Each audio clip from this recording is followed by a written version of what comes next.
Hello Apple, I wanted to back up my bug report with a little demonstration video as what's happening with the height of the table view. So in order to show you what's happening, I'm going to go and create a new project here. And it's going to be a master detail application, and we're going to call it testing 4 because all the other testings I already have. So I'm using core data and storyboards. And we'll just create that here. When we run this app, just to show you that everything is working, I can add some values here, and this is all as we would expect it.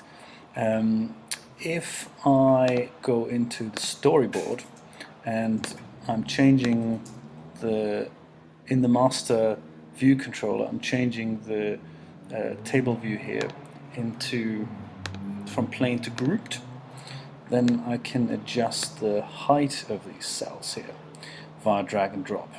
So that's also cool. I'm going to set that to here, 140, and if we run this app again, then this change that I've just done will be reflected on the actual device as we would expect.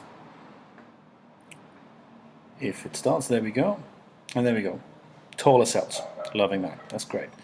But if I were to, rather than use drag and drop, if I were to change the height in the size inspector here, and I will give it a manual height of say 200, then the change is reflected here in the storyboard.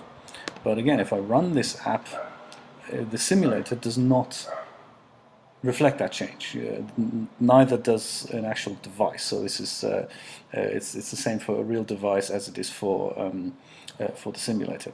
The height that I've just changed here is not reflected in there.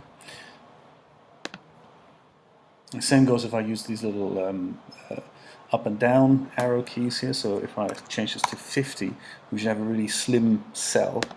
And if I do this again, sadly, this change isn't reflected. The only way this change comes in, is acknowledged, is if I manually drag and drop this cell in the storyboard. And again, if we just if we do that, so all I need to do is just move it, just change the value here a little bit. So if I use it to 40, this change is now being acknowledged, but the manual entry of a value in the row height cell is not working. And right now I'm going to investigate why my computer is so slow, because this, believe me, used to be faster. But there we go.